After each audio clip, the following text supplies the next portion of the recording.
High सबैजनालाई। आज म फर्स्ट टाइम दही वडा बनाउन गइरहेको छु र अलिकति फर्स्टको क्लिप चाहिँ मैले देखाउन सकिनँ र यो चाहिँ मेरो उडदको दाल, यतापट्टि चाहिँ मुङ दाल छ।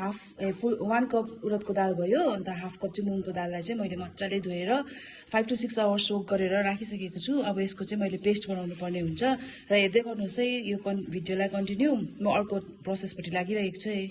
मैले यो उडदको दाल र मुङ दालको ग्राइन्ड गरेर पेस्ट बनाइसकेको छु र अब यो दुईटालाई चाहिँ म मिक्स गरिदिन्छु र यसलाई मिक्स गरेर चाहिँ यसलाई चाहिँ मजाले 10 मिनट जतिको चाहिँ बिट गर्नुपर्छ। अब चाहिँ मैले यो बिट गरेको 10 मिनट्सहरू भइसक्यो हो। यसको बादमा चाहिँ म अब यहाँ अलिकति नुन हाल्छु टेस्ट अनुसार, त्यहाँदेखि अलिकति हिङ पनि हाल्दैछु। अब यसलाई फेरि एकपल्ट मजाले फिट्नुपर्छ। मेरो तेल खर्यो, अब चाहिँ अघिको दालको ब्याटरलाई फ्राई गर्दैछु म।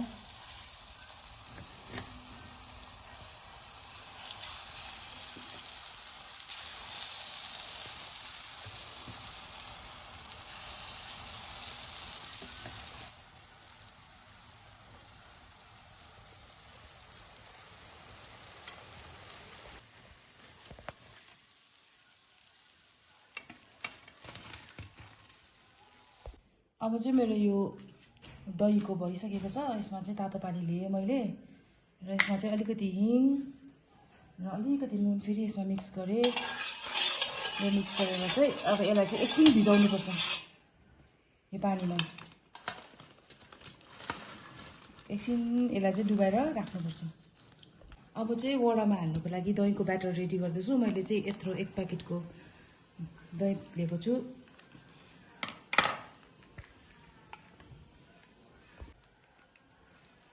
अब यसको बादमा चाहिँ मैले यो चाहिँ चिनीलाई चाहिँ अघि नै ग्राइन्डरमा ग्राइन्ड गरेर चाहिँ पाउडर बनाइराखेको थिएँ। अब त्यो मिक्स गर्दैछु।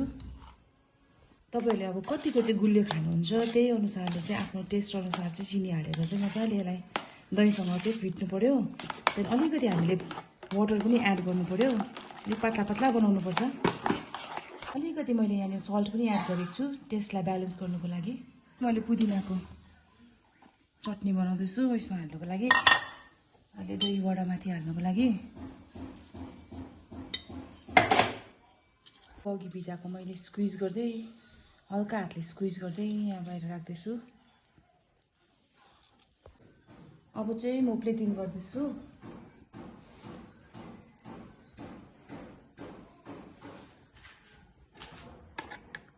यो चाहिँ मेरो फर्स्ट ट्राई हो।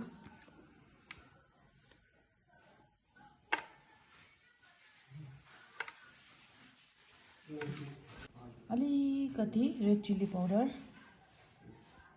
1 पिन्च, अलिकति टेस्टको लागि। त्यहाँदेखिको यो हाम्रो तित्तिरीको गुलियो अचार, पुदिनाको चटनी र यो चाहिँ रोस्टेड क्युमिन सिड्सको पाउडर।